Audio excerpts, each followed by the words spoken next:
Es-tu prêt à Viséo dans ta business et dans ta vie? T'es au bon endroit. Le podcast Viséo rassemble des entrepreneurs de tous les backgrounds. Ce qu'ils ont en commun, un profond désir d'aider les gens et de changer les choses. Salut, je me présente, Tania Marcoux, freelance et formatrice en publicité numérique. C'est en 2020 que j'ai fait le grand saut entre le monde du travail et le monde de l'entrepreneuriat pour pouvoir voyager tout en travaillant. Tout au long de mon parcours, j'ai rencontré des gens qui ont changé le cours de mon histoire et m'ont aidé à passer à travers toutes sortes d'épreuves. Participe à mes rencontres de ton auto ou de ton salon pour une tonne de motivation, de conseils et de changements de perspective. Merci sincèrement d'avoir choisi le podcast Viséo et bonne écoute. Salut! Aujourd'hui, je te présente mon épisode avec Tommy Delorme, consultant en SEO. Tommy a découvert le SEO dès son secondaire où il a commencé à bâtir toutes sortes de sites web pour mettre ses compétences à l'épreuve. Ça lui a permis de décrocher un poste en grande agence marketing où il a pu continuer d'apprendre entouré d'experts. C'est en 2023 qu'il a fait le grand saut pour devenir consultant et aujourd'hui, il aide plusieurs entreprises à multiplier les visites sur leur site web comme le Cirque du Soleil. Dans cet épisode, découvre son histoire, ce qu'est le SEO en 2024, ses meilleurs conseils en la matière, etc. Reste jusqu'à la fin pour écouter notre discussion sur le nomadisme digital et ses plus grandes inspirations. Bonne écoute! Et salut Tommy, comment tu vas aujourd'hui? Ça va super bien toi-même? Ça va super bien, merci beaucoup. Donc, nous, on s'est rencontrés là, à travers un ami en commun et je sais qu'aujourd'hui, tu te spécialises en SEO. Donc, premièrement, peux-tu nous expliquer là, qu'est-ce qui a fait que tu as fini par te spécialiser en SEO? J'imagine que quand tu étais jeune, tu savais même pas que ça existait, fait que tu n'appréhendais pas devenir ça un jour. Peux-tu nous en dire un petit peu sur ton parcours? Certainement, j'ai commencé le SEO, ça fait déjà, ça va faire bientôt 10 ans. J'étais en secondaire 4 quand j'ai commencé. Et puis, j'ai acheté un site template qui s'appelait Boost Social Audience, où est-ce que je vendais des faux likes Facebook puis des views YouTube. Et puis, j'ai engagé un expert SEO sur Kijiji qui s'appelle Abdel à l'époque. Puis là, j'ai découvert c'était quoi. Puis j'arrivais kiff-kiff à chaque mois à vendre mes faux likes puis mes faux views YouTube. Puis c'est de là que j'ai commencé à comprendre puis à vouloir faire moi-même mon SEO. Au travers des années, j'ai lancé des blogs, ça a échoué vraiment, c'était pas terrible. Puis éventuellement, j'ai commencé à réussir plus concrètement au niveau du local. Fait que je fais du lead generation dans le domaine de la plomberie, la toiture puis du paysagement. Puis là, ça a décollé. J'ai ensuite fait le saut en agence pendant plusieurs années avant de faire un petit passage en in-house, puis avant finalement me lancer à mon compte comme consultant SEO indépendant. Fait que c'est pas mal ça mon parcours vite. Au fil des années, j'ai fait beaucoup de formations, puis j'ai touché à toutes sortes de SEO, dont l'affiliate puis le e-commerce, que j'ai pu tester avec des sites perso. Fait que chaque mois, je me fais des petits tests parmi ma douzaine de sites web que je gère, que je teste pour me pratiquer puis me divertir, on va dire. Donc, voilà. Nice, je savais pas que tu avais commencé aussitôt. Secondaire 4, c'est quand même Ouais. tôt. Est-ce que tu avais comme des gens dans ta famille qui avaient des projets sur le web ou qui étaient entrepreneurs ou tu sais, comment tu as découvert ce monde-là? Pas du tout. C'était juste comme. Pour vrai, j'ai sûrement dû commencer avec How to Make Money Online. Puis j'ai vu sûrement que le SEO faisait partie de cela. Puis ce que j'ai toujours aimé du SEO, pour être franc avec toi, c'est que, je dis pas si longtemps, mais toutes les skills que tu peux avoir dans ta tête, tes skills à toi, tu peux être super low-key, super discret, faire ton Mhm. travail, puis changer la vie des entrepreneurs ou juste être extrêmement visible organiquement, puis générer un revenu passif en quelque sorte, même si y a beaucoup de dépenses derrière chaque projet SEO. Fait que, ouais, je pense que c'est ce qui m'a attiré. C'est le fait que tu n'as pas besoin d'être out there, publier semaine après semaine, faire des photos, tout ça. Tu peux vraiment être tranquille dans ton coin puis gérer ton projet de la bonne manière. Même si le SEO évolue de plus en plus puis le social Ouais. prend de plus en plus de place. Tu as dit dans le fond que premièrement, tu as créé toutes sortes de sites web là, pour apprendre justement c'est quoi le SEO. Comment tu as fait pour créer ces sites-là? Parce que ça prend quand même pas mal de connaissances là, pour en avoir créé moi-même. Tu sais, des fois, au début, tu sais pas trop sur quelle plateforme commencer. Après ça, tu sais pas trop tu sais, quel texte mettre, quelle image mettre. Fait que comment tu as pu mettre en place tout ça? C'est des centaines d'heures pour vrai, puis c'est vraiment, c'est pas des milliers, là. J'ai juste fait du YouTube comme un fou. J'ai downloadé des templates WordPress Divi à l'époque, qui aujourd'hui, je ne traite pas du tout, mais bref, j'ai écrit mon contenu, j'ai essayé de spinner du contenu, j'ai traduit du contenu, j'ai acheté du contenu, j'ai fait du Upwork, j'ai engagé sur Upwork, j'ai engagé sur Fiverr, j'ai engagé sur People Per Hour. Mhm. J'ai testé, j'ai posé des tonnes de questions dans des groupes Facebook, souvent anglophones. Fait que je reste essai-erreur, puis beaucoup de YouTube, puis d'apprentissage par moi-même. C'était vraiment ça au fil des années. Puis éventuellement, ben, Ouais. tu prends la twist, tu apprends, puis là, tu apprends de tes erreurs. Je me rappelle quand j'essaie de setuper mon hébergement, ça fait longtemps, là, mais écoute, c'était un enfer, là, je comprenais rien, là, C'est vrai que c'est l'hébergement, les mélangeant fichiers. quand on ne connaît pas ça du tout. Ah non, c'est ça. Fait que vraiment essai-erreur, puis beaucoup de YouTube, beaucoup de YouTube. J'ai jamais vraiment payé de formation officielle Mhm. pour apprendre. J'ai appris souvent par moi-même. Ça, c'est arrivé au fil des années quand c'est des trucs plus précis, évidemment en SEO, mais pour la base, le fondement, vraiment plus autodidacte, je dirais. Fait que si tu avais à recommencer aujourd'hui, sans aucune skills SEO, mais que tu voudrais aller en SEO, comment tu ferais? Est-ce que tu referais la même chose? Tu irais sur YouTube, tu essaierais d'apprendre ou tu passerais par un autre Ouais. chemin? Aujourd'hui, ça irait plus vite. Aujourd'hui, je ferais la même chose pratiquement, ChatGPT au max. Puis je pense qu'il y a une chose que j'aurais aimé avoir, c'est comme une espèce de pro ou quelqu'un qui connaît ça, qui a passé par là, juste pour des petits pointers. Il dit, ah, Hmm. une petite question, je suis bloqué, je demande à mon pro. Puis plus sur relation amitié. Je veux pas avoir un mentor qui coûte 5 000 par mois. C'est vraiment juste un ami avec qui je peux avoir confiance puis qui peut me débloquer. Ça, j'en avais pas à l'époque. Puis j'aurais aimé ça, avoir cette ressource-là pour me guider un petit peu. Mais sinon, je ferais la même chose. Je pense que c'est encore plus facile aujourd'hui qu'avant d'apprendre, mais de l'autre côté, c'est encore plus difficile de performer, selon moi, en SEO. Mhm. Donc, c'est un beau challenge. C'est rendu accessible. On sait que le AI génératif, c'est accessible. La génération de Ouais. contenu, il y a plein de plateformes, autant backlink, plein d'outils techniques qui peuvent t'aider à bâtir un projet SEO.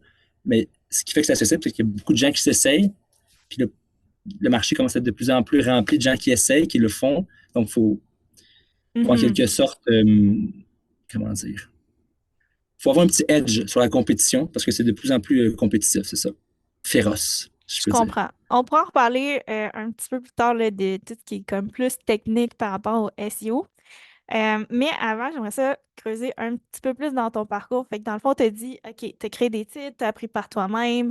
Après ça, tu es allé travailler en agence. Est-ce que c'était vraiment tes expériences, justement, tes expériments, en tout cas, tes expériences d'expérimentation qui t'ont mené à décrocher un emploi en agence ou entre-temps, tu Ouais, occupé d'autres travails là-dedans? Parce que ça me semble quand même un bon step là, entre les deux. ouais. C'est une drôle d'histoire, ça. J'étais arrogant. J'étais arrogant quand j'ai voulu jumper dans le monde des agences. C'était en 2017, 2018, c'est ça. Puis à l'époque, puis maintenant, c'est plus ça. Il fallait un bac. Dans les jobs d'emploi, toutes les agences partout, c'était un baccalauréat. Moi, j'étais en train de le faire. Je le faisais à OK. temps partiel. J'allais doucement. Je travaillais dans le monde de la vente comme directeur de compte corporatif. Puis là, j'avais pas mon bac. Fait que j'ai dit, OK, je vais les impressionner. Fait que là, mon meilleur ami, Alex, c'est un plombier. Et là, j'ai créé une fausse compagnie, un site web de plomberie, comme j'ai dit un peu tantôt. Ouais. Et là, je me suis dit, OK, on est sur la rive sud de Montréal. J'habitais à Saint-Gilles à l'époque. La plus grosse ville de la rive sud étant à Longueuil. J'ai dit, je vais me positionner en première position pour le mot-clé plombier, Longueuil, plomberie, tous les services autour de la plomberie à Longueuil. Puis mon ami était aussi plutôt jeune, il n'avait pas sa certification. Puis j'ai dit, si ça fonctionne, ben, j'enverrai des appels vers mon ami. Fait que finalement, j'ai créé un site web Divi, un template un peu boboche, pour être franc. Mhm. J'ai monté mon contenu, j'ai acquis mes backlinks, j'ai travaillé pendant plusieurs heures. Et en dedans, quand même assez rapide, en dedans 4 mois, j'ai dépassé tout le monde. Je suis devenu premier sur le Google pour le terme principal, plombier Longueuil. Et là, Mhm. je savais que sur cette requête-là, il y avait plusieurs compétiteurs qui travaillent avec des agences web. Fait que là, je me suis dit, si je suis capable de passer des agences, c'est des pros, supposément. Puis moi, j'étais un peu boboche artisan dans mon coin, Ouais. part-time les week-ends, les soirs. J'ai assez de confiance, puis je tue l'espèce de syndrome d'imposteur que j'avais à l'époque. Mhm. Puis je vais cogner aux portes des agences, puis je dire, regarde, j'ai pas mon baccalauréat comme tu le souhaites, mais j'ai de l'expérience pratique. Voici mon projet, puis je l'ai présenté. Fait que c'est comme ça que je me suis un peu présenté. Puis j'avais même cold callé un compétiteur directement pour dire, écoute, je viens de te dépasser, toi et ton client. Est-ce que est-ce qu'on peut se parler, tu sais, pour un emploi? Ça n'avait pas fonctionné, mais bref, c'était Il a intéressant. pas Puis trop aimé. Ben, je trouve ça cool, mais t'es comme, OK, mais là, on peut se parler parce que je Ouais. fais comme ça qu'on puisse rétablir les choses, mais finalement, j'avais été dans une agence autre. OK, ben, je trouve ça vraiment intéressant. Je pense que des fois, ça prend quand même l'audace, tu sais, en entrepreneuriat.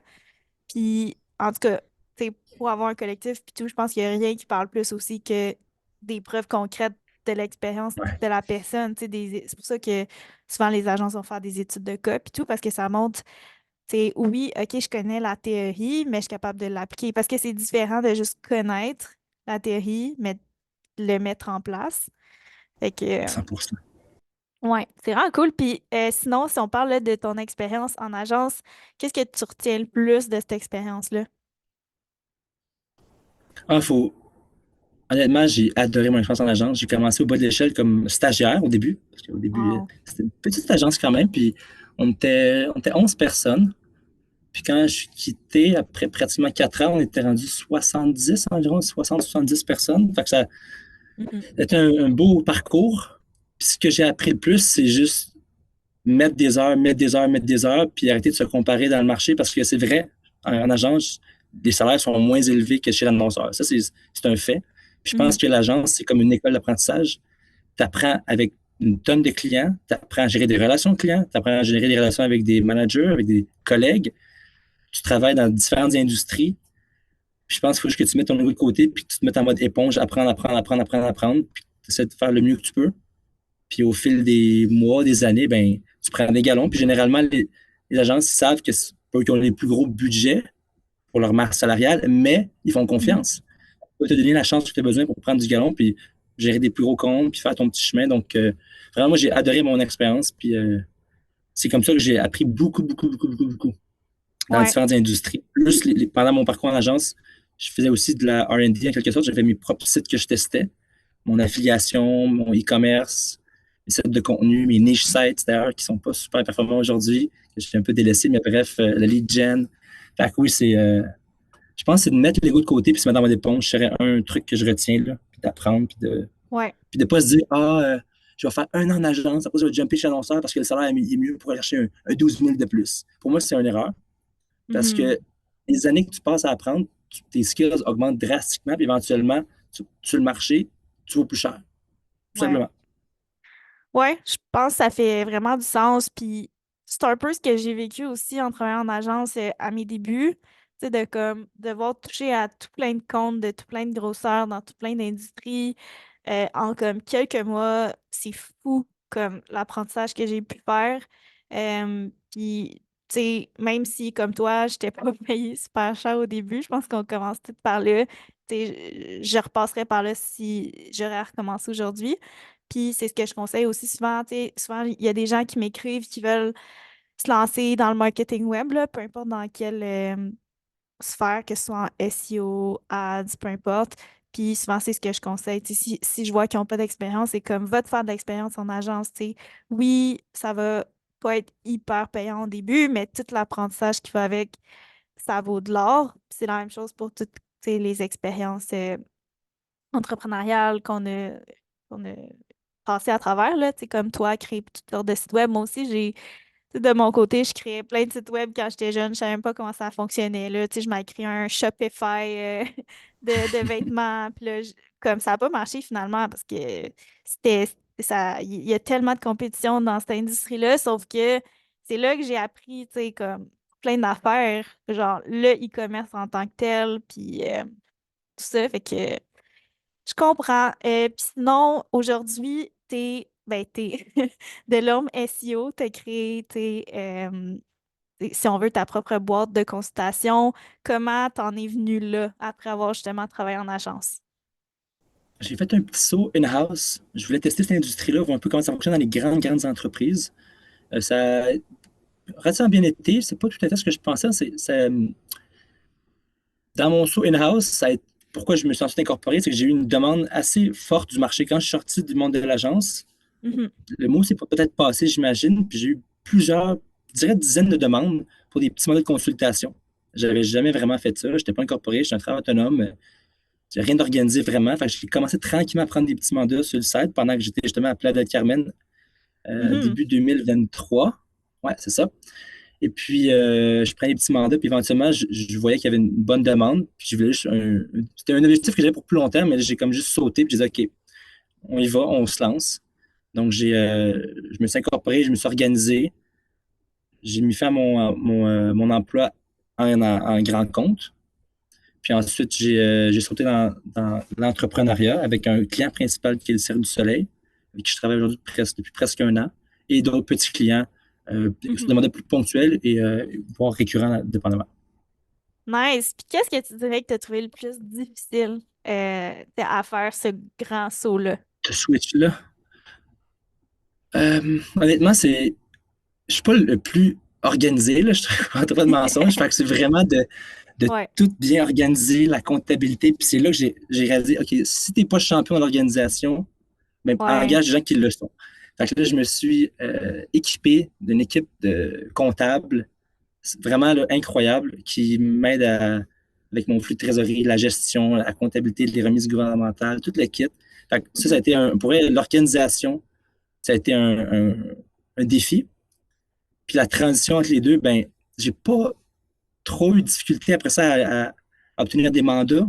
Évidemment, j'avais un mandat principal, mais j'ai réalisé que si, selon moi, si tu fais bien les choses, puis tu fais du bon travail, le marché du SEO, du moins, est pas énorme. Fait que le mot va se passer, puis les contrats vont venir. Tu sais, aujourd'hui, je suis très, très occupé. Je me considère qu'on quand même très occupé. J'ai des mandats à toutes les semaines, tous les mois, puis j'ai pas de Mhm. site web, tu sais. Puis je fais pas de post LinkedIn cute, 5 conseils pour réussir ton SEO, puis Ouais. j'en ferai probablement pas non plus, tu sais.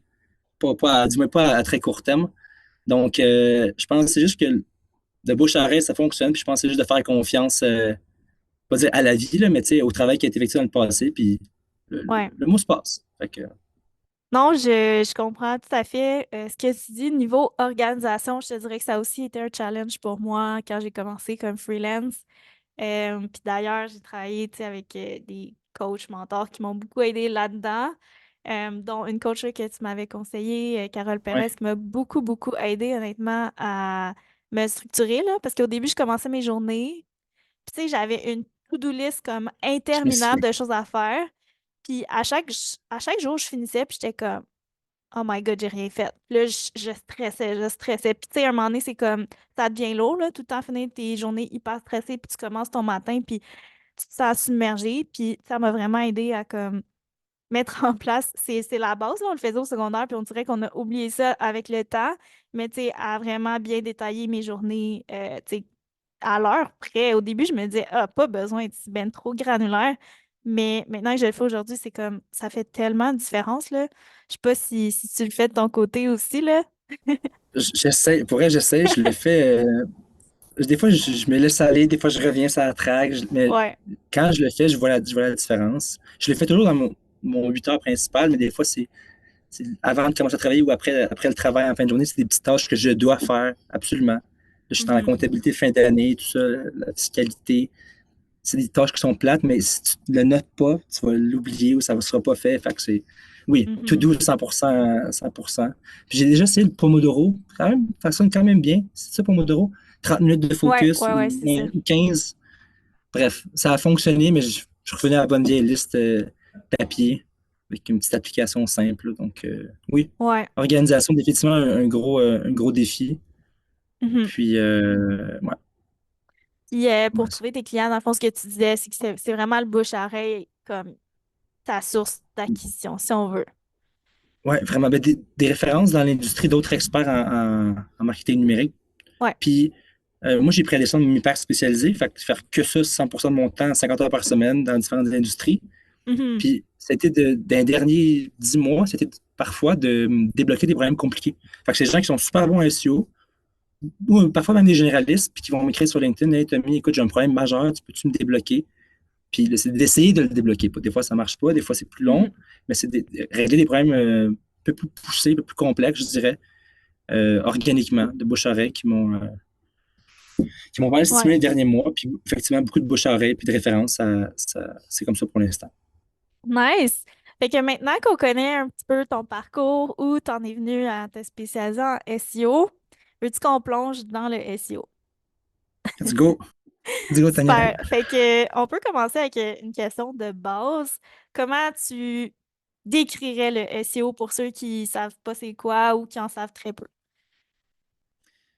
L'ensemble, je le décris comme ça, l'ensemble des facteurs à optimiser Mhm. pour améliorer sa visibilité organique. Puis dans la section facteurs, Ouais.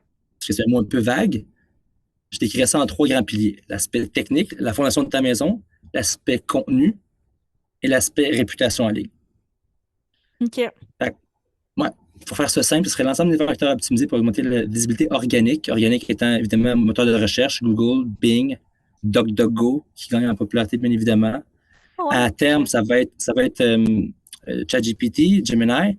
Comment bien show up dans les LLM, soit les Large Language Models, dans ces plateformes-là. Ça va être un petit peu différent. Je commence à faire des petits tests qui sont relativement concluants. Donc, c'est ça. OK. Parfait. C'est sûr que c'est ça, c'est quand même une, comment dire, une bête complexe à apprivoiser. Ouais. À qui ça s'adresse le SEO? Ben, pratiquement tout le monde, tout le monde a besoin d'avoir une bonne visibilité organique pour ne pas dépendre de la publicité lorsqu'il est temps de générer du trafic sur son site d'un premier moment, à moins d'avoir vraiment un business, un produit, un service qui n'est pas du tout cherché organiquement, directement via le moteur de recherche. Puis ça arrive, il y en a quand même plusieurs. Mais généralement, pour la plupart des entrepreneurs, c'est intéressant d'être visible organiquement. C'est Mhm. ça, juste avec, à la base, ton nom de marque, parce que j'ai vu des tonnes de sites web qu'en tapant le nom de marque, il n'y a rien qui sort pour des problèmes Hmm. techniques ou juste parce qu'ils n'ont pas la fondation, on va dire. Donc, pratiquement tout le monde devrait avoir en tête au moins une base niveau SEO, puis comprendre l'importance de ce canal d'acquisition de trafic, parce que ce n'est un parmi tant d'autres. Il y a le email marketing, il y a la publicité Ouais. payante, donc il y a différents leviers, puis ça, c'en est un qui est important, donc je dirais pratiquement tout le monde. OK, super. Ben, ça fait du sens. Puis, par où on commence là? Maintenant qu'on sait c'est quoi, Ouais, on sait qu'on en a besoin. Comment commencer? Parce que je sais qu'on peut aller très loin là, dans la pratique, mais c'est pour ceux qui commencent avec des ressources plus limitées, si on veut. c'est ça. Mettons, je suis un entrepreneur, j'ai un petit budget, j'ai pas beaucoup d'argent, j'ai un peu de temps, mais sans plus. Ouais. J'entends Tommy aujourd'hui, je sais un peu ce que c'est le SEO. Je vais me lancer, mais je pense que la première chose, c'est de comprendre son marché. Première chose, c'est de comprendre son marché. Qu'est-ce que les gens cherchent pour ce que j'ai à offrir? Mhm. Comment compétitionnent mes compétiteurs? Mes compétiteurs, en ce moment, ils génèrent combien de trafic organique? Puis je peux estimer un retour sur investissement à peu près à combien? Est-ce qu'ils font de l'argent organiquement parlant? Pour des termes que j'offre moi aussi comme entrepreneur. Tu sais. Je vends des Ouais. souliers, j'ai une boutique de souliers en ligne. Est-ce que, ou même si c'est en physique, est-ce que mes compétiteurs génèrent vraiment de l'argent à Sainte-Julie? Je dis n'importe quoi, tu sais. Il y a moyen de faire des recherches pour comprendre son marché. Puis ça, je pense que c'est la base. Il y a différentes manières de faire les études de marché, mots-clés. On Mhm. peut le faire soi-même. C'est un petit peu risqué. On peut se perdre rapidement, mais si les gens sont un peu autodidactes, ça se fait bien. Ou on engage un spécialiste qui va le faire. Puis ça, c'est un mandat qui est généralement ponctuel. Fait que je paie un montant d'argent, ça peut varier honnêtement entre 500 à 5000, mais 500, mettons, ouais, 5 à 500 à 3000, généralement, tu peux avoir des trucs quand même assez bien, une bonne OK. qualité de livrable. Puis c'est un one-shot, puis tu peux comprendre, puis ensuite prendre des décisions stratégiques sur l'entreprise. Comment je vais faire acquérir des gens qui ne me connaissent pas, des gens qui ne connaissent pas mon industrie. Comment Mhm. je réponds aux gens qui connaissent un peu mon industrie, mais plus ou moins, puis comment je fais pour être visible pour les gens qui cherchent exactement ce que j'offre. Exactement le mot. Acheter souliers Saint-Julie. Donc, c'est de comprendre son marché, je pense, la première étape avant toute OK. chose. Quand tu dis comprendre son marché, est-ce que tu parles, par exemple, des mots-clés? Tu sais, trouver quel mot-clé on veut, pour quel mot-clé on veut ressortir sur les réseaux? Ouais. Les OK. mots-clés, les compétiteurs et les SERP, c'est un terme technique, là, mais Mhm. qu'est-ce que les moteurs de recherche affichent? Donc, OK. en comprenant les SERP, on va pouvoir créer le bon contenu.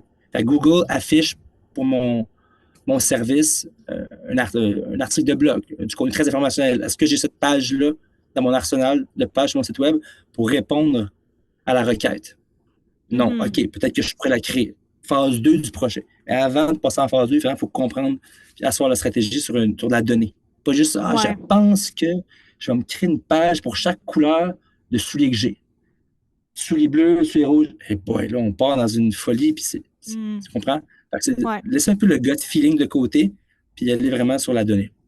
Je pense que c'est super pertinent ce que tu as dit parce que je pense que en tout cas, plusieurs entrepreneurs font cette erreur-là, dont moi, quand j'ai commencé, c'est de se lancer tout de suite dans de la création de contenu, mais tu n'as même pas de plan. Tu sais même pas Ouais, quel mot-clé serait le plus stratégique pour commencer, c'est qui tes vrais compétiteurs. Fait qu'après ça, tu mets beaucoup, beaucoup d'efforts pour tout ce qui est du reste là, de création, sauf qu'au final, c'est peut-être pas aussi efficace que ça pourrait l'être. Fait qu'une fois l'étude de marché faite, je sais pas si la question est trop large, là, mais ce serait quoi après qui aurait le plus d'impact? Est-ce que c'est de créer des articles de blog? Est-ce que c'est de travailler la structure de son site? Est-ce qu'il y a des trucs qui ont un petit peu plus d'impact que d'autres, tu dirais? ben, à la base, une fois que tu as compris le marché, puis tu dis, OK, j'ai green light, je veux investir en ça, je vais mettre des efforts. Mhm. Euh, Avant de passer en production de contenu, je m'assurais que mon site web a des bonnes bases techniques. Ouais. Rapidité, accessibilité, sécurité, Mhm. contenu, organisation. L'ensemble de la fondation technique, je pense que ça serait la base. Ça serait comme une bonne fondation technique. Un vieux WordPress de 16 ans avec 39 plugins pas mis à jour, puis le thème pas mis à jour. Ouais. Avant d'investir plusieurs heures, milliers, centaines de dollars sur mon site web, je pense que je m'assurais d'avoir une bonne fondation technique. Parfois, c'est Mhm. très bon selon les gens, parfois, c'est à corriger. Puis ensuite de ça, en se basant sur ce que le marché a à offrir, ce que le marché nous dit, Mhm. j'essaierai de bâtir ma stratégie du top funnel jusqu'au low funnel. Puis pour ceux qui ne sont pas sûrs de ce que c'est top, mid, low funnel, c'est les différents parcours à très haut niveau du customer journey avec votre client qui ne vous connaît pas. Exemple Ouais. très facile. Est-ce que le SEO? Ça, c'est une requête que les gens vont taper. Très générique, top funnel. Ouais. Combien coûte consultant? Consultant prix ou freelancer prix? Mi-funnel, mid-funnel. On Mhm. magazine, puis embaucher consultant SEO Montréal, low funnel. Ouais. Fait que le marché nous dit, est-ce qu'il est mature? Est-ce qu'il est très, très jeune, le marché? Est-ce qu'il y a beaucoup de gens qui cherchent principalement des questions extrêmement larges dans le top funnel ou est-ce qu'il y a beaucoup de gens qui cherchent des questions qui sont prêtes à convertir? Et de là, on prend Mhm. une décision pour dire, OK, on va attaquer tel segment. Puis on s'assure, si possible, de couvrir les différentes phases du funnel. Pas juste mettre nos œufs dans le même panier sur des pages services, même s'il faut avoir des pages plus en bas de funnel. Mhm. Donc, ce serait une chose. Puis, à travers cette phase-là, bien évidemment, c'est renforcer la crédibilité. Google, ce qu'ils cherche, c'est des entrepreneurs, des sites web qui sont transparents en quelque sorte. Affiche ton numéro de téléphone, affiche ton adresse. Mhm. Montre-moi que tu es une vraie compagnie. Si tu es une compagnie locale, va remplir tes annuaires, les annuaires locales un peu partout. Montre-moi que tu es une vraie entreprise, qu'il y a une certaine consistance dans ce que je vois en ligne. Ouais. L'époque où est-ce qu'on pouvait juste spammer un peu partout, il commence à être plus difficile. Fait qu'il faut vraiment être extrêmement transparent avec le moteur de recherche, avec Google. Ça rentre dans une phase préliminaire avant de se lancer en production, puis avant d'attaquer le projet.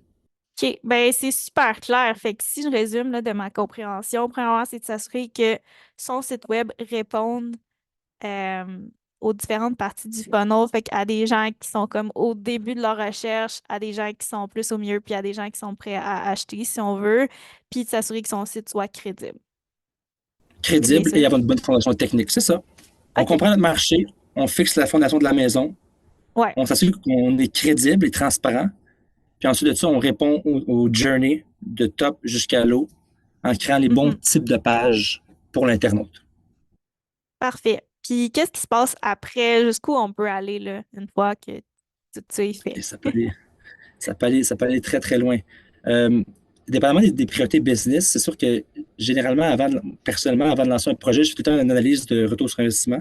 Fait que je m'assure que si ça me coûte 500 dollars par page créée, parce que j'ai du temps de développeur, j'ai un rédacteur, j'ai une rédactrice, j'ai mon temps Mhm. personnel, puis que j'investis tant d'argent, est-ce qu'il y a vraiment un retour qui est possible? Fait que ça, c'est quasiment une étape primaire. Puis ensuite de ça, ben là, on attaque la création de contenu généralement. Donc, on va optimiser les pages existantes, réorienter ou juste créer des nouvelles portes d'entrée pour les internautes. Que ce soit des pages de catégorie pour une boutique e-commerce, Facility Navigation, ou que ce soit des articles de blog, des pages services, des pages locales. Dans certains cas, si j'ai 8 succursales à travers le Québec, puis j'ai pas une page par succursale, décrit un peu mon équipe, qui suis-je, les services à faire dans cette succursale-là, c'est une opportunité. Donc, Mhm.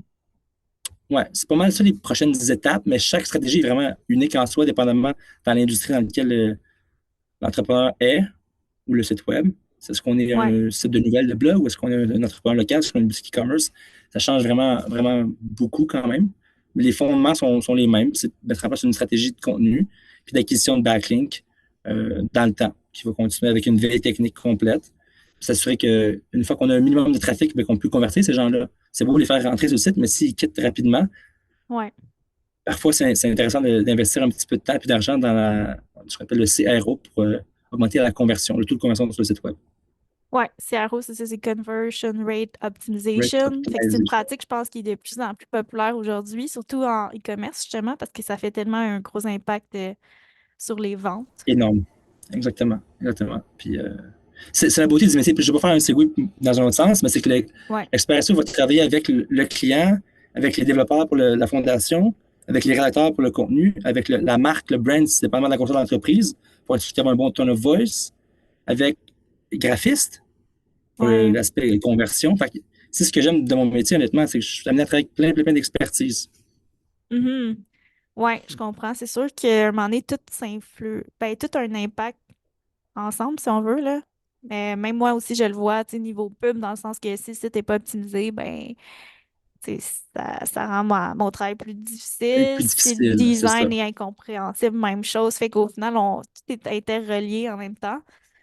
Tantôt, tu as parlé de backlink. Je serais curieuse d'en savoir un petit peu plus là-dessus parce que on dirait que, en tout cas, personnellement, j'ai entendu tout plein d'affaires dans tout plein de podcasts sur les backlinks. Fait que qu'est-ce que tu dirais que c'est en 2024 puis comment est-ce c'est quoi l'importance en 2024 puis comment faire pour en avoir?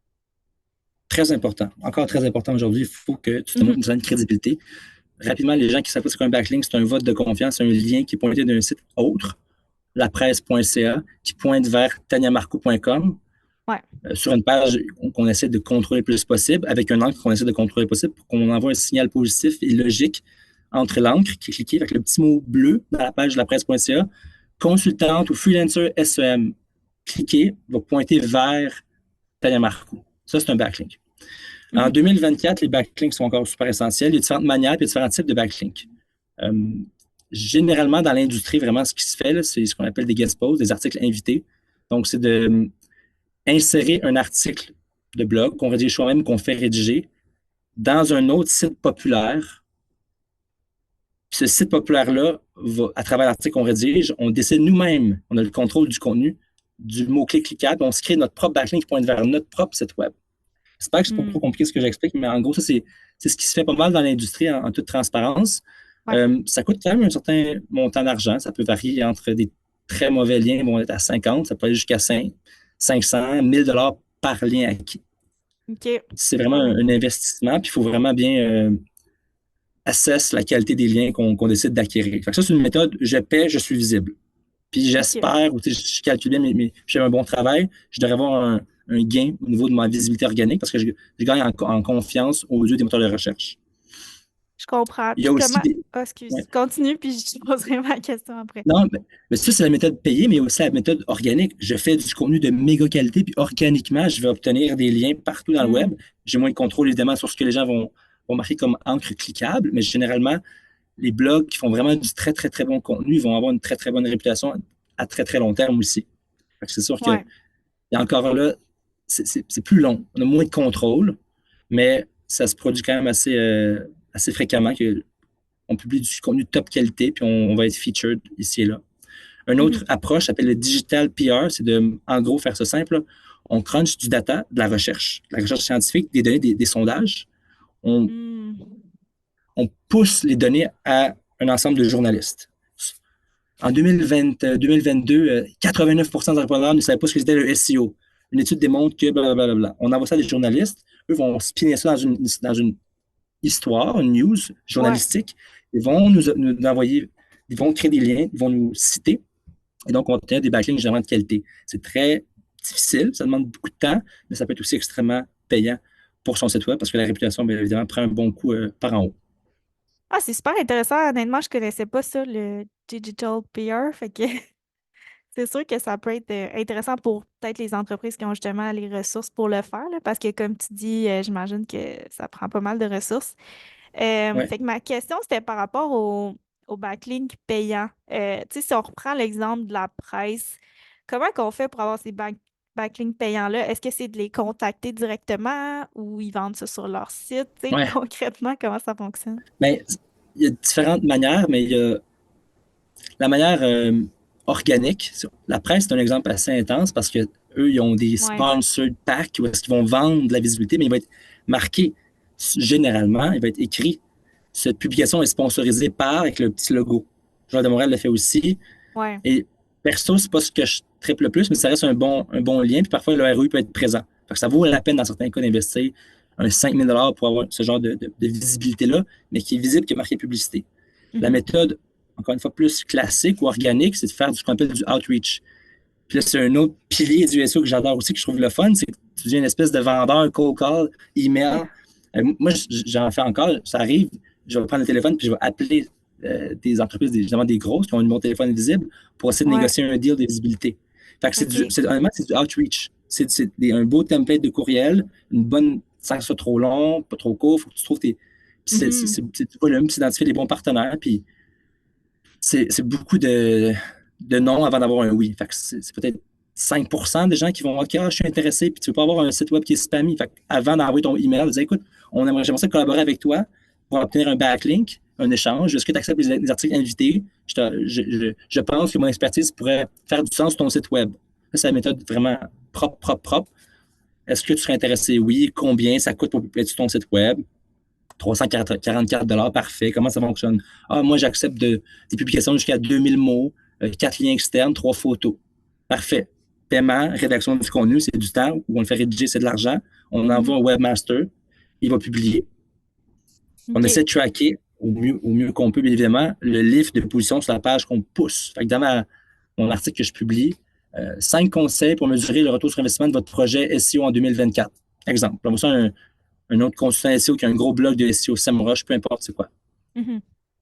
J'ai choisi mon encre, puis là, je vais mesurer l'impact de mon uplift en clic, puis ma visibilité. J'espère que c'est pas trop technique, là, dans le temps.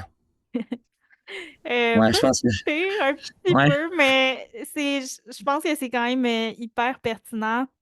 Euh, Sinon, ben, ça m'amène à mon autre question. Par rapport aux outils, il en existe tout plein ouais. aujourd'hui. Puis pour quelqu'un qui commence, je pense que ça peut vite devenir mélangeant, tu sais. Fait que toi, qu'est-ce que tu conseilles en termes d'outils pour ceux qui débutent? Si on débute vraiment, je demanderais à mon développeur ou quelqu'un qui crée mon site web de m'installer la Search Console. Première OK. chose. C'est une mine de données vraiment intéressante, surtout qu'aujourd'hui, ça peut être connecté avec BigQuery. Ensuite de ça, si je veux faire un peu de recherche puis comprendre un peu mon marché, mais sans dépenser des bons montants de parenthèses avec des outils comme Ahrefs ou Mhm. SEMrush, j'aime bien la suite Mangools. Fait que Mangools, Mangools, a une variété de produits, oui, de services, de logiciels pour la recherche de mots-clés, le suivi des positions, l'aspect technique. Fait que cette compagnie-là, ça commence, je pense, à 26 par mois. C'est vraiment abordable. Fait que ça, c'est une belle opportunité. Sinon, ben, évidemment que les outils plus classiques et connus sur le marché, comme SEMrush, fonctionnent bien. J'ai, honnêtement, j'ai essayé tous les outils, tous les outils. J'ai en souvenir un moment où est-ce que cette année, j'ai créé mon premier propre logiciel, mon premier outil d'étude de mots-clés avec différents API Nice. parce que je trouvais que ça allait pas assez vite à mon goût. Puis j'ai Ouais. créé ma propre petite solution que j'utilise pour aller plus rapidement et plus efficace dans mon travail. Mais pour à ta question, vraiment, Search Console, la suite Mango, je pense que ça fait déjà un bon travail. Puis ensuite, il y a des outils plus avancés que je pense ne sont pas nécessaires quand on commence. Mhm. Mais au moins pour la phase 1, ce serait Mangoes. OK, je connais pas Mangoes. J'ai essayé SEMrush, mais honnêtement, c'est quand même dispendieux pour ceux qui commencent, là, les petites entreprises. Fait que je Ouais, pense que ça peut être bon peut-être de regarder là, pour ben, premièrement, comme tu dis, Search Console, c'est de base, puis après ça, ouais, d'en prendre d'autres, puis éventuellement ben, d'évoluer là, vers les outils selon les besoins des gens. c'est ça. Euh, Dépendamment puis de la force de croissance. ouais. Puis dernière question par rapport au SEO. euh, je vais essayer de la préciser le plus possible, là, mais qu'est-ce qui est le plus important à analyser? Tantôt, tu parlais de regarder la position par rapport à, je sais pas si c'était par rapport à des pages ou des mots-clés, là, mais Ouais. quelqu'un qui commence aussi, qu'est-ce que tu dirais qui est vraiment le plus important à surveiller? Avant de se lancer, ben, une des choses ouais, très importantes, c'est de comprendre l'équation de recherche. C'est un peu un buzzword, mais ça fait depuis des lunes que c'est ça le principe, c'est de comprendre ce que l'internaute recherche derrière sa requête. Si je tape le mot pomme sur Google, qu'est-ce que je cherche? J'en ai aucune idée. Je cherche une tarte aux pommes, je cherche une définition de c'est quoi une pomme, je cherche un verger. C'est de voir c'est quoi l'intention de recherche, pas que je pense que c'est, mais ce que Google affiche. Google affiche des types de pages, c'est ce qu'il pense, lui, comme algorithme, qui répond le mieux à l'internaute. Si je vends des souliers, puis je cherche, moi, je vais être premier pour la requête, j'arrive avec mes souliers à Saint-Julie, j'ai aucune idée pourquoi je pense à ça, mais j'arrive avec ma requête de souliers, euh, boutique chaussures Saint-Julie. Qu'est-ce que Google affiche? Est-ce que c'est des pages à propos? Est-ce que c'est des pages d'accueil avec des noms de boutiques? Même chose si je vends des chandelles en ligne. Meilleure chandelle relaxante. On y va comme ça. Meilleure chandelle relaxante. Est-ce que c'est des pages catégories ou est-ce que c'est des pages de blog? C'est de comprendre l'intention de recherche qui est affichée sur Google. Puis comment est-ce qu'on valide? On tape le mot-clé. Navigation privée Canada, on se met un VPN si on veut changer de location. On prend un outil comme Nightwatch. Si on veut changer notre localité au niveau de la recherche, on se parle le bon langage, puis on analyse ce que Google affiche. On comprend ce que l'internaute veut chercher. Ça, c'est vraiment, vraiment important. OK, je comprends. Puis quand la personne a vraiment tout déployé, sa production de contenu, puis tout, à ce moment-là, qu'est-ce que tu conseillerais plus d'analyser? Une fois que tout est publié, Ouais. ben, honnêtement, c'est jamais vraiment fini. Mais là, on va Ouais. on tombe dans l'analyse plus poussée du taux de conversion puis du user journey. Fait que Mm.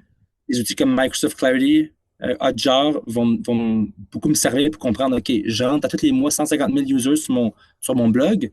comment ces users-là se comportent.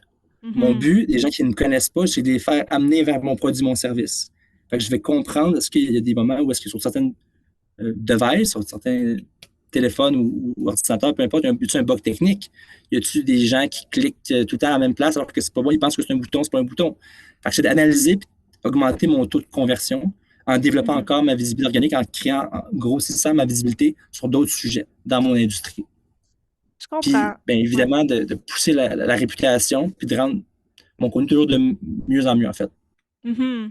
Ouais, ouais, c'est vraiment, comme tu dis, du travail en continu, là. Je pense qu'il n'y a jamais de fin, à ce qu'on peut améliorer. Donc, Donc, ben, merci. C'est ce qui conclut la partie avec plaisir. SEO. Merci pour tous tes partages. Je pense que c'est comme hyper pertinent là, pour justement démystifier le SEO puis comprendre par où commencer, quoi analyser et tout ça. Fait que pour terminer, j'aimerais juste en savoir un petit peu plus sur toi, Tommy. Fait que je sais que tu es, si on veut, à temps partiel, nomade digital, tu voyages beaucoup en travaillant, tout ça. Ouais. Comment tu réussis à gérer les voyages en travaillant? Première chose, c'est que je pense trouver le bon spot. Fait que, il y a plein de pays. Là, en ce moment, je suis au Guatemala. Pas si longtemps, j'étais en Argentine. Fait que je fais beaucoup de recherches en ligne. Je parle à des gens que je sais qui ont, comme toi, qui ont fait différents pays. S'assurer qu'il y a un bon Wi-Fi puis que c'est un endroit sécuritaire. Ouais. Deuxième chose, j'ai tout le temps un spot. Je ne bouge pas. Je veux avoir Internet irréprochable. Je vais avoir une Mhm. routine irréprochable. Je ne vais pas commencer à être stressé. Merde, aujourd'hui, le Wi-Fi ne fonctionne pas. Fait que j'ai tout le temps un spot pour au minimum un mois. Ouais. Parce qu'en étant un mois et plus, Airbnb, on tombe à des rabais de plus de 50%. Fait que généralement, je reste un Mhm. mois. Puis là, si ça me tente de m'amuser les week-ends, partir à faire des petites excursions, des 3 jours, parfois des 4 jours, des week-ends, des soirs, là, je le fais. Mais vraiment, c'est de valider la connexion Internet, que c'est sécuritaire, que le climat est le fun, évidemment. Je n'irai pas me mettre en Alaska, que c'est chaud pour moi. Puis, Ouais. puis tout le temps prévoir, moi, je voyage tout le temps les week-ends, puis je vais être prête pour mon lundi. Toujours un 2, 3 jours d'adaptation parce que, OK, où la lavanderia, où le gym, c'est quoi les restaurants proches, où l'épicerie. Quelques jours Ouais. d'adaptation, puis généralement, c'est la routine installe, un peu comme au Québec, mais une routine que je considère plus confortable que qu'un moins 26 comme on a pu voir au Québec récemment. Exact. Fait que, à date, là, selon les destinations que tu as faites, parce que je sais que tu en as fait plusieurs, ce serait quelle tu dirais que tu as le plus aimé L'Argentine. pour travailler puis L'Argentine. tout? Ouais, OK. Qualité, c'est pas trop dépaysant, c'est en même temps très dépaysant. Magnifique Ouais. architecture, coût qui est très bas. Internet extrêmement rapide. Puis dans le même pays, les possibilités de faire du ski en bas, d'aller voir les chutes en haut, de voir Mhm. beaucoup un paysage plus urbain à Buenos Aires. Fait que perso, j'ai adoré l'Argentine. J'étais très surpris de ce pays. Les gens qui sont très, très, très chaleureux, très invitants, sont contents que le tourisme fonctionne. Donc, Mhm. ouais, Argentine pour moi. Je comprends. Je suis allée il y a quelques années aussi, puis j'ai adoré, là. J'ai tellement des beaux souvenirs, justement, comme tu dis, du sud, du nord. Après ça, en ville, il y avait tellement d'événements. J'ai rencontré tellement de gens, d'autres nomades digitaux. Fait que je pense que c'est une belle destination pour ceux qui veulent essayer, justement, le nomadisme. Et deux petites questions finales là, que je pose à tous les invités. Fait que, premièrement, c'est quoi ton plus grand rêve? Rêve, rêve professionnel, vraiment, je pense que c'est démocratiser le plus possible le SEO parce que c'est ma passion, tu sais. Fait qu'il y a Ouais, de plus en plus d'entrepreneurs et de gens qui comprennent que c'est une magnifique carrière comme qu'on peut faire. Je m'en vais donner une conférence dans quelques jours à HEC Montréal, justement, à une trentaine d'étudiants pour nice. expliquer c'est quoi le métier. Puis de l'autre côté, ben, de le faire réaliser aux entrepreneurs qui ont des compagnies, peu importe quel type de compagnie, que c'est extrêmement important puis qu'il faut qu'ils accordent un peu d'importance à ce métier-là. C'est pour l'aspect pro. L'aspect perso, je pense un tour du monde en travaillant, ce serait vraiment un projet le fun ou une année ou deux d'expatriation. Je pense que ce serait quelque chose que, je ne sais même pas si je peux appeler ça un rêve, c'est un objectif, je dirais plutôt, que je Nice. me donne dans les prochaines années. C'est vraiment cool, je te le souhaite. Ouais, merci. Puis, dernière question, si tu peux aller dîner avec une personne connue, ce serait qui et pourquoi? Euh, un ex... Ouais. Je sais que c'est difficile des fois, là. Je pense que, ouais, j'aime bien, ouais, je pense que j'aimerais bien rencontrer un expert, quelqu'un que j'aime beaucoup, qui s'appelle Daniel Foley. Puis, ou peut-être même Kyle Roof, que je suis depuis des années, qui m'a beaucoup appris à travers ces formations que j'ai pu prendre. Fait que c'est déjà des experts qui sont extrêmement pointus dans l'industrie, comme Daniel Foley, puis Kyle Roof. J'ai eu la chance de rencontrer Steve Todd à Toronto, super intéressant aussi. J'aurais aimé ça pouvoir dîner avec lui, puis jaser davantage avec lui. Mais ouais, ce serait ces genres d'experts-là. Daniel Foley, LinkedIn, un brain, quelqu'un de très, très, très, très skills en SEO, puis Kyle Roof, même chose, qui est une agence qui est située à Chiang Mai, puis qui Hmm. dessert un peu partout aux États-Unis des différents clients. OK, cool. Je vais aller voir parce que je t'avoue que je les connais pas vite comme ça. Parfait. Ben, finalement, peux-tu nous dire où on peut te retrouver pour les gens là, qui voudraient en Oui, savoir plus sur toi? LinkedIn. Tommy Delorme OK. sur LinkedIn, c'est la meilleure place pour me retrouver pour l'instant. J'ai toujours pas mon site web de prêt. Peut-être qu'un jour ça va être publié. Pour l'instant, j'ai Ouais. d'autres petits projets. Donc voilà, LinkedIn, Tommy Delorme. Puis merci beaucoup, Tania. C'était vraiment le fun de pouvoir jaser avec toi. Super, ben merci à toi. C'est un plaisir partagé. Comme toujours, je termine l'épisode avec trois choses que tu peux retenir. Premièrement, si tu veux te lancer en SEO, commence par une bonne étude de marché qui inclut l'analyse des mots-clés et des concurrents. Deuxièmement, avant de produire du contenu sur ton site, prends le temps d'établir une stratégie de tunnel d'acquisition pour mener graduellement tes visiteurs vers ton objectif principal. Et dernièrement, assure-toi d'optimiser la technique de ton site web avant tout, que ce soit la vitesse, l'accessibilité, etc. Merci du fond du cœur d'avoir écouté le podcast Viséo. Ton défi est maintenant d'intégrer au moins une chose de cet épisode pour qu'il puisse faire une différence dans ta vie ou dans ton entreprise. Partage le podcast et tag moi et mes invités pour qu'on puisse aider encore plus de gens à changer le monde. Si tu veux en savoir plus sur mes services en publicité, rendez-vous sur mon site web taniamarcou.com. Sur ce, lâche pas, t'es capable et on se retrouve dans le prochain épisode.